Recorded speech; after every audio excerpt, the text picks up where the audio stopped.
नमस्कार दोस्तों, आप देख रहे हैं करंट न्यूज और मैं हूं आपके साथ साक्षी। सिरोही के पिंडवाड़ा में रिश्वत के आरोपी गिरफ्तार। पिंडवाड़ा तहसीलदार कल्पेश जैन और भंवारी के रेवेन्यू इंस्पेक्टर पर्वत सिंह राजपूत को एक दिन की रिमांड पर भेज दिया गया है। एसीबी एंटी करप्शन ब्यूरो पाली ने शुक्रवार यहां एसीबी की विशेष अदालत में दोनों को पेश किया। शनिवार को फिर पेश किया जाएगा। अब तक एसीबी की जांच में सामने आया है कि बालोतरा के मूल निवासी तहसीलदार कल्पेश जैन परिवार के साथ पिंडवाड़ा में ही रहता है। उसने बाड़मेर जिले में बालोतरा स्थित अपना मकान किराए पर दे रखा है, जबकि बालोतरा में ही एक भूखंड ले रखा है। उसके अपने व पत्नी के नाम से कई बैंकों में 16 से अधिक खाते हैं। इन सभी बैंक खातों में एसीबी ने फ्रीज करवा दिया है। हालांकि इन बैंक अकाउंट की विस्तृत स्टेटमेंट डिटेल आना बाकी है। शुरुआती तौर पर इन बैंक अकाउंट में 20 लाख रुपए से ज्यादा नकदी जमा है। बुधवार को एसीबी की कार्यवाही के दौरान आरोपी तहसीलदार ने अपनी पत्नी की मदद से रुपयों की गड्डियां गैस चूल्हे पर जला दी थी, जो लगभग 20 लाख रुपए के करीब है। एसीबी ने उसके मकान की फिर से तलाशी ली तो अलमारी में 1,31,000 रुपए नकद मिल गए। जांच में सामने आया कि तहसीलदार ने बैंक में लॉकर भी ले रखा है।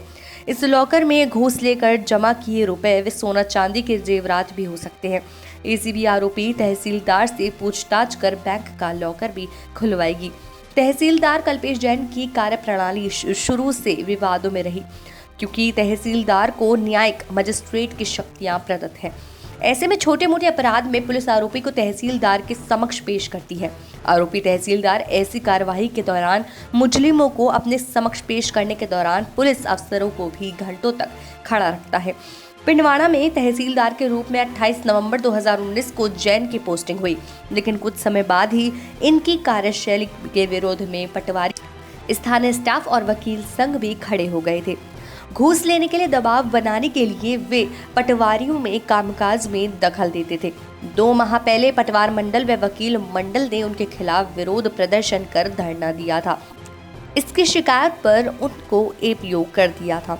कुछ दिन बाद आरोपी तहसीलदार अपने एपीओ आदेश पर कोर्ट से स्टे ले लिया, जिसके बाद से पिंडवाड़ा में ही तैनात है।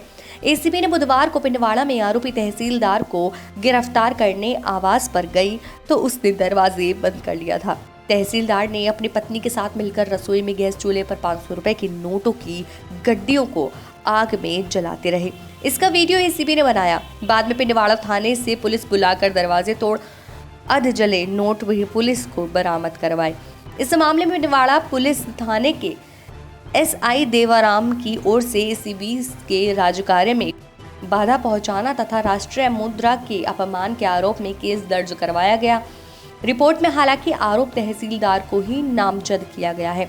एसीबी की ओर से जो वीडियो पिंडवाड़ा पुलिस को सौंपा गया है, उसमें आरोपी तहसीलदार की पत्नी भी नोट जलाती दिख रही है।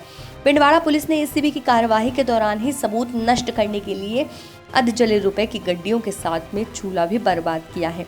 ऐसे में आरोपी तहसीलदार की पत्नी भी इस केस में आरोपी बनाई जा सकती हैं। एसीबी द्वारा ट्रैप किए गए तहसीलदार कल्पेश जैन व आरआई पर्वत सिंह को कार्यवाही की तस्दीक कराने के बाद अलग अलग रखा जा रहा है। जांच प्रभावित होने व भ्रमित करने वाले बयान की आशंका में दोनों को पाली में पेश करते समय भी अलग अलग रखा गया। रिमांड मिलने के बाद एसीबी दोनों को अपने साथ कार्यालय में पूछताछ के लिए ले गई, जिनके बीच भी दूरी रखी। गुरुवार रात को एसीबी ने आरोपित तहसीलदार को पाली के टीपी नगर थाने के हवालात में और आरोपी आरआई को कोतवाली थाने के हवालात में रखा। शुक्रवार की रात को भी दोनों ने इन्हीं थानों की हवालात में रात गुजारी। शनिवार को एसीबी इन दोनों आरोपियों को फिर से कोर्ट में पेश करेगी। DIG ACP Jodhpur John doctor Vishnukant ने बताया कि रिमांड पर चल रहे आरोपी तहसीलदार कल्पेश व आरआई पर्वत सिंह को कोर्ट के आदेश पर रिमांड पर लेकर पूछताछ की जा रही है। ट्रैप कार्रवाई के दौरान एसीबी ने पिंडवाड़ा पुलिस को भी मौके पर बुलाया था। पुलिस दल ने भी एसीबी की अधजली नोटों की गड्डियां बरामद की थी। एसीबी तो अपने मामले में जांच कर रही है, लेकिन पिंडवाड़ा पुलिस अपने यहां दर्ज मामले की जांच करेगी। ऐसी और खबरों के लिए देखते रहिए करंट न्यूज।